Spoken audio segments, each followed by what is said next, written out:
Continue में उस दिन गर्ल्स को पढ़ा के हो गया था, लेकिन आप बॉयज़ बाकी थे, इसलिए आपको ये वीडियो रिपीट किया जा रहा है। टॉपिक माइटोकॉन्ड्रिया और प्लास्टिड, हम दो चीज़ पढ़ने वाले हैं आज। माइटोकॉन्ड्रिया नाम सुना है आपने, कि इसके पहले एक भी अपने 9th या 10th में ये क्लास में पढ़ा है। Mitochondria, it is the 9th organelles of eukaryotic cell. It is also important because they are generate the power or energy rich molecule, that is ATP, in the eukaryotic cell. That's why it also known as the powerhouse of the cell. चलो discuss करते हैं हम एक एक की importance में। These important organelles involved in the aerobic respiration, plant animals और plants में aerobic in presence of air respiration में ये important play करता है। It is absent in the prokaryote in RBC of bloods, blood के RBC में ये, और किसमें, प्रोकैरियोटिक सेल में ये पूरा absent होता है, प्रेजेंट नहीं होता है। यूकैरियोट सेल में होता है। इसका शेप अगर हम देखें तो फिक्स शेप नहीं होते, it have the various shape just like the oval, spherical, spiral and so on. Means their shape is not fixed with the cell type, it is various in form. It is also और double membrane structure हमने देखे हैं इसके पहले भी। सारे के membrane, सारे के सारे जो ऑर्गेनल्स है, सेल्स ऑर्गेनल्स, वो डबल मेम्ब्रेन होते हैं, मतलब आउटर और इनर मेम्ब्रेन, ऐसे दो मेम्ब्रेन होती है। नाउ जैसे समझने के लिए आए हम कि एक सेल है ना, तो इसका एक आउटर मेम्ब्रेन है और एक इनर मेम्ब्रेन है। ये आउटर मेम्ब्रेन और ये इनर मेम्ब्रेन, दो आउटर मेम्ब्रेन और इनर मेम्ब्रेन दो होते हैं। बाकी सब ऑर्गेनल थे वैक्यूल को छोड़कर, जिसमें सिंगल मेम्ब्रेन थी, है ना। The outer membrane is permeable to various metabolites due to presence of।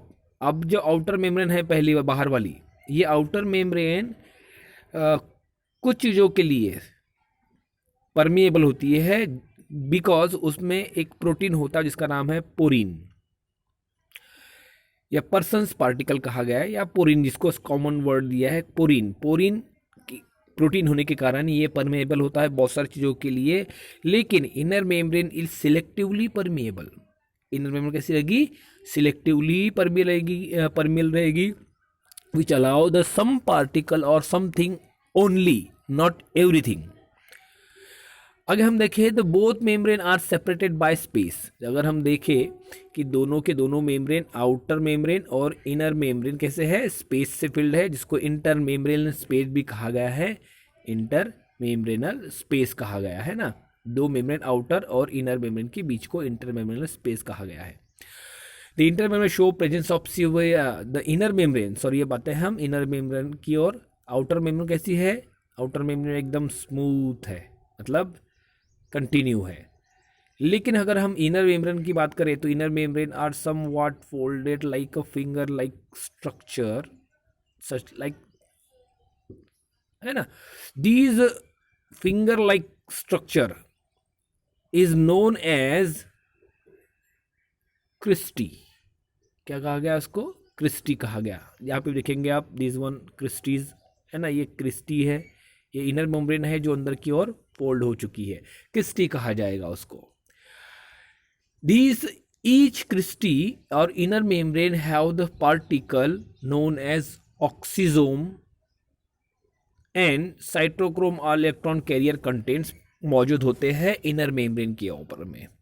मान लो कैसे होगा अब ये, अगर हम इसको ड्रॉ करके देखें एक बार, तो ये इनर मेम्ब्रेन है, मान लो it is a inner membrane, है ना। अब हम इनर मेम्ब्रेन की बात करें तो inner membrane have such like structure, एक लॉलीपॉप की जैसी एक स्ट्रक्चर होता है, मगर हम इसको अलग से देखें, this structures look like a lollipop type pattern, such like this, है ना। तो इसको कहा गया है ऑक्सीजोम, इनको कहा गया है ऑक्सीजोम। दीज साइटोक्रोम क्या, oxysome Inner membrane encloses a gravity inner chamber containing the fluid known as the matrix. अभी तक हमने देखा कि सेल के अंदर में जो सैप होता है, सैप वाटरी फ्लूइड, उसको हमने साइटोप्लाज्म कहा है, लेकिन माइटोकॉन्ड्रिया के सैप को, सेल सैप को, या सॉरी ऑर्गेनल सैप को मैट्रिक्स कहा जाता है। अब ये मैट्रिक्स में क्या होगा देखेंगे हम। ये जो अंदर का दिख रहा है आपको, ये पूरा content, this all content are the sap, उसको कहा गया कलेक्टिवली मैट्रिक्स। ठीक है, क्या कहा उसको, मैट्रिक्स कहा गया है। अब अगर हम देखें मैट्रिक्स में क्या क्या होगा, जो सेल मैट्रिक्स होगा उसमें क्या क्या होगा, उसमें होगा डीएनए, उसमें होगा आरएनए और उसमें होगा 70S ribosome.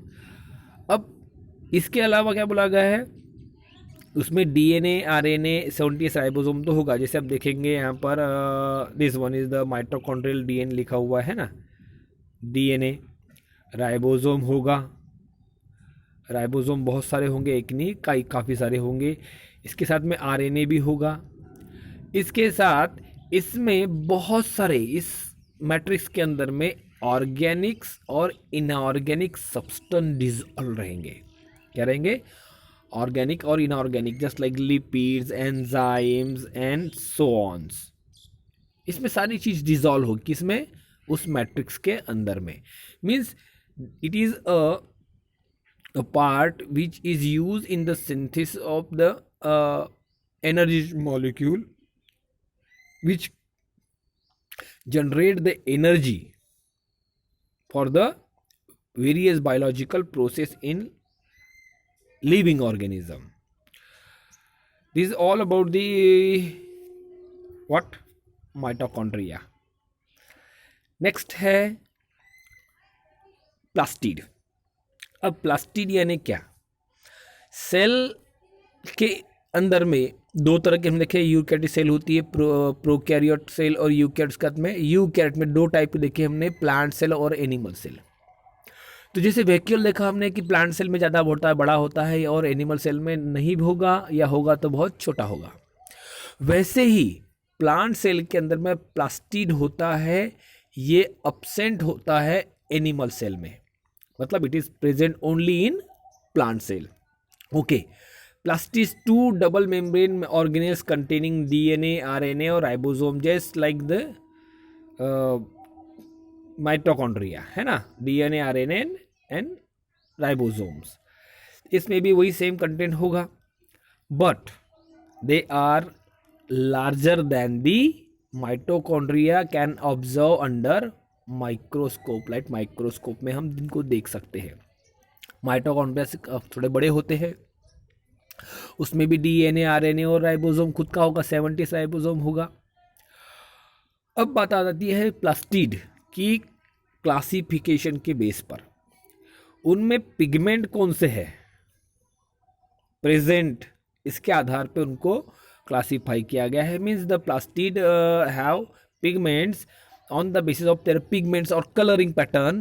They are classified into the three patterns: leucoplast, chromoplast and third one is the chloroplast. कितने प्रकार के होंगे, तीन। पहला है ल्यूकोप्लास्ट, दूसरा क्रोमोप्लास्ट और तीसरा क्लोरोप्लास्ट। क्लोरोप्लास्ट तो नाम आपने कई बार सुना होगा है ना, लेकिन दो चीज़ नहीं है। चलो ये वन बाय वन डिस्कस करते हैं। Leucoplast, leuco means white, leuco means white.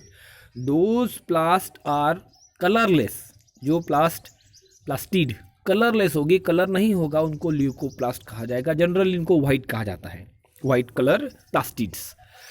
Second है chromoplast.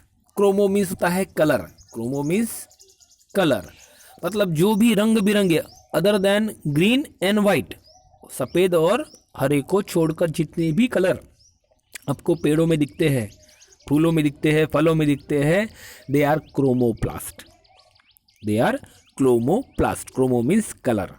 Third one is the chloroplast, green, कैसा रहेगा, ग्रीन कलर का रहेगा, उसको क्लोरोप्लास्ट रहेगा। तो कितने प्रकार के प्लास्टिड हो गए अभी, leucoplast, chromoplast and chloroplast. White, second में other than green and white all colours, and third one is the green colour, these are the chloroplast. चलो एक एक को डिस्कस करते हैं, कहाँ कहाँ मिलते हैं हमने डिस्कस करते हैं।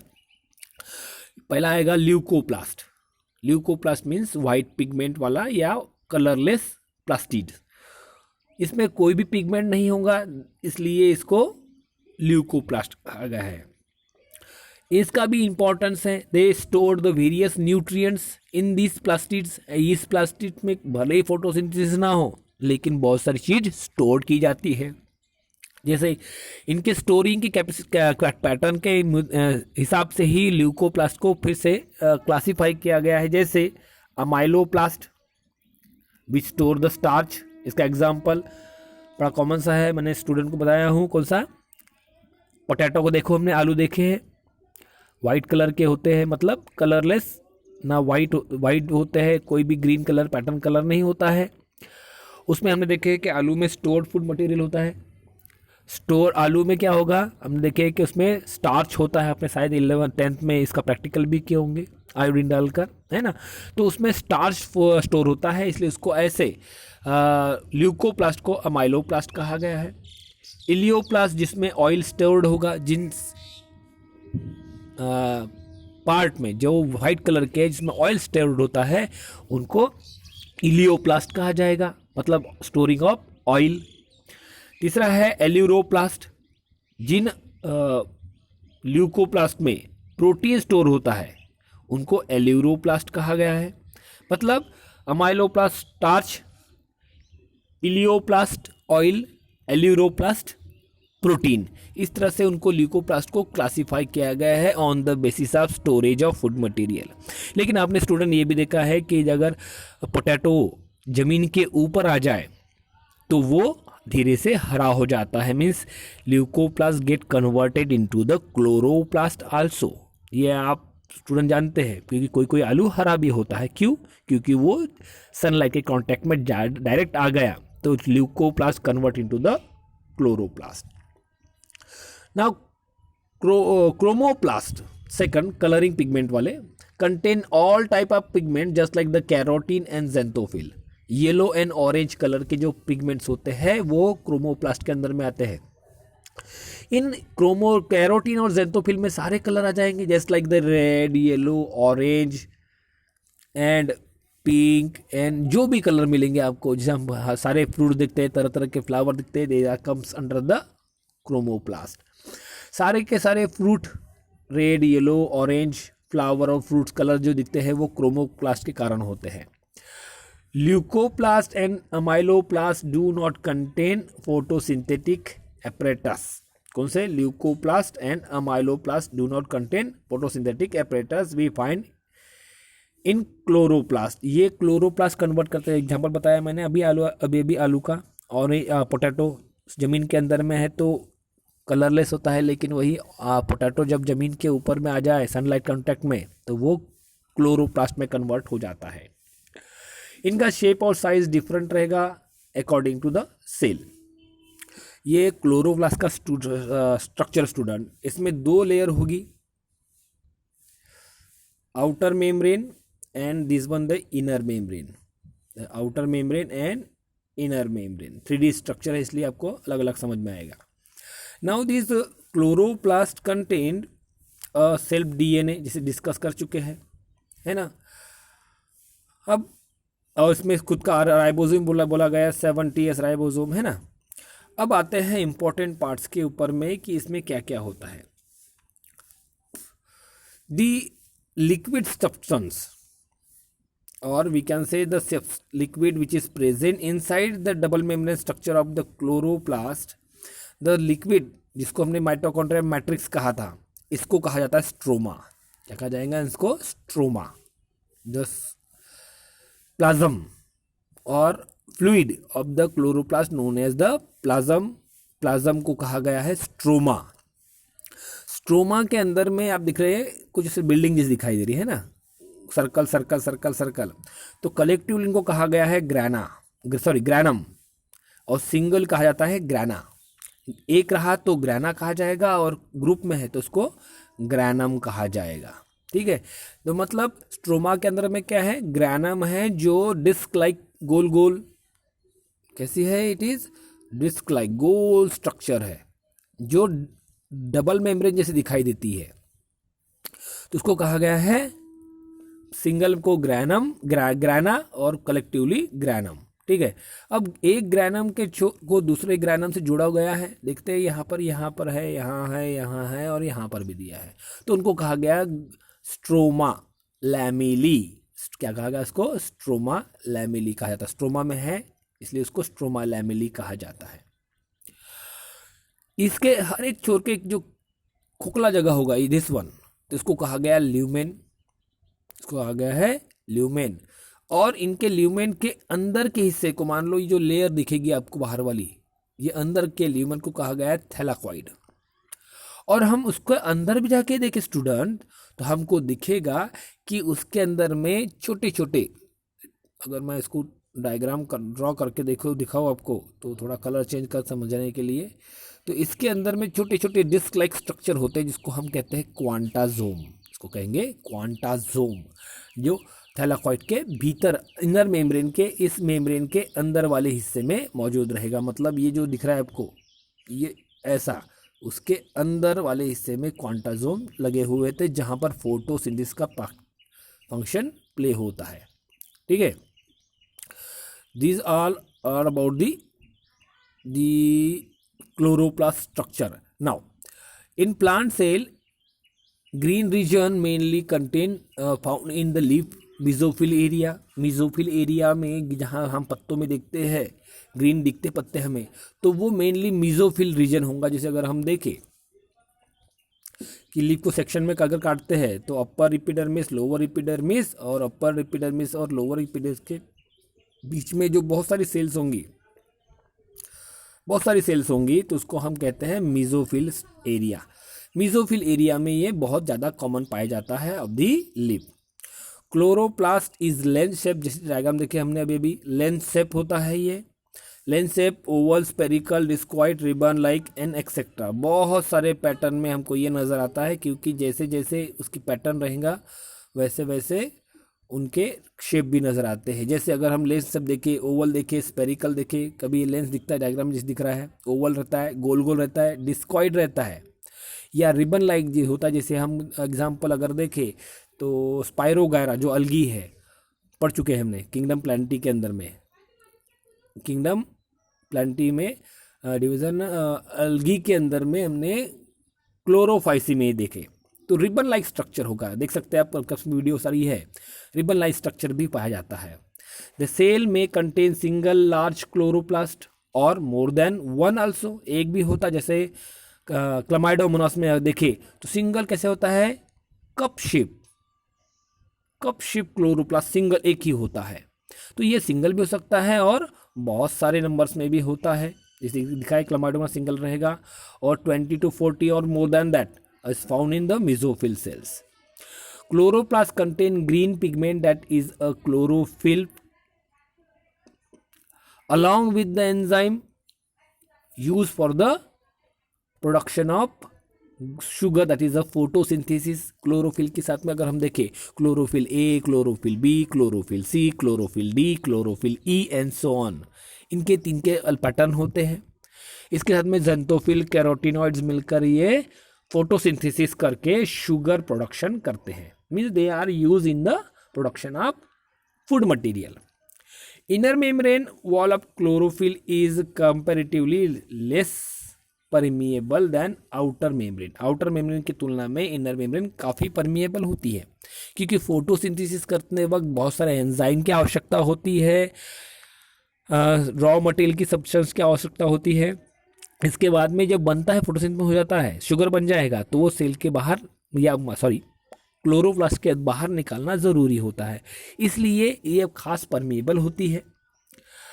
Inside the cavity of inner membrane they are another set of membrane called the thylakoid. जैसे दिखाया मैंने आपको कि थैलाकॉइड होगा, सर्कुलर स्ट्रक्चर होगा, thylakoid arrange in the form of stack on the grana के, या सिंगुलर में बराबर यहाँ पर बराबर लिखा है, वहाँ डायग्राम में गलत लिखा है। ग्रैना मतलब कलेक्टिव वर्ड, और ग्रैनम मतलब सिंगुलर वर्ड। तो ये स्टॉक कप कॉइन जैसे जो बनाए थे गोल गोल इस तरह से, उसके अंदर में जो होता है इनर मेम्ब्रेन में, ये इसको कहा जाता है, क्या बोला जाता है, thylakoid, stock of the coil of the ग्राना। The ग्राना connected with each other हमने पढ़ चुके हैं, जिसको हम कहते हैं स्ट्रोमा लैमेली। स्ट्रोमा से स्ट्रोमा के अंदर में होता है और लैमेली एक दूसरे कनेक्ट होती है, इसको स्ट्रोमा लैमेली कहा गया है। Outer space of thylakoid filled with the stroma substance, जो उसको हमने कहा है कौन सा वाला, दिस वन है ना, ये जो फ्लूइड है इसके अंदर में पूरा डिजॉल्व है, तो ये है स्ट्रोमा। स्ट्रोक्स के बीच में रहेंगे stroma lamellae. Stroma contain various things in the just like the ribosome, DNA, inorganic and organic salts. साथ ही साथ उसमें बहुत सारे एंजाइम भी होंगे, वेरियस एंजाइम होंगे which is essential for the photosynthesis. Photosynthesis process में जो रिक्वायर्ड रहेंगी वो सारे एंजाइम उसमें स्टोर्ड रहेंगे। इसके साथ में स्ट्रोमा में क्या रहेगा, इसके साथ में हमने देखा डीएनए और 70S राइबोसोम भी होगा, 70S राइबोसोम होगा और उसका खुद का डीएनए भी रहेगा। इसीलिए स्टूडेंट ये माना जाता है कि जो स्ट्रक्चर है माइटोकॉन्ड्रिया और प्लास्टिड का, क्लोरोप्लास्ट का, ये दोनों में खुद का डीएनए है और खुद का राइबोसोम है। और राइबोसोम कौन सा वाला है, 70S राइबोसोम है। और इस 70S राइबोसोम मिलता है कहाँ पर, प्रोकैरियोट सेल के अंदर में मिलता है। तो ये कुछ साइंटिस्ट लोगों का थॉट्स है या हाइपोथेसिस है, प्रिंसिपल भी रखे उन्होंने, कि जब इवोल्यूशन हो रहा था, समझते हैं ना आप इवोल्यूशन, उत्क्रांति जिसको कहते हैं, मतलब जब धरती बनी, धरती बनने के बाद जीव सृष्टि, लिविंग ऑर्गेनिज्म स्टार्ट हुए बनना, उसको हम कहते हैं इवोल्यूशन, है ना। मॉडिफिकेशन होके आज हम मोबाइल पे पढ़ भी रहे हैं, इतना इवोल्यूशन हो चुका है। तो इवोल्यूशन के दौरान प्रोकैरियोटिक सेल, जिसको हम माइटोकॉन्ड्रिया क्लोरोप्लास्ट कहते हैं, वो एंटर हो गए हैं यूकैरियोटिक सेल के ऊपर में। और इसके एवज में क्या होगा कि mutual relationship between the prokaryote and eukaryote is occur. That's why the mitochondria and chloroplast are enter into the eukaryotic cell which are beneficiary for each other, एक दूसरे के लिए फायदेमंद हुए और ये आज भी मिल रहे हैं, ऐसे साइंटिस्ट लोगों का थॉट्स है। तो this all about the mitochondria and chloroplast. Next video will study with the ribosomes and nucleus. Okay, तब तक कि आप 2-3 बार इस वीडियो को रीड करेंगे और बुक को भी रीड करेंगे। आई होप सो कि आप स्टडी कर रहे हैं। Keep studying. Thank you.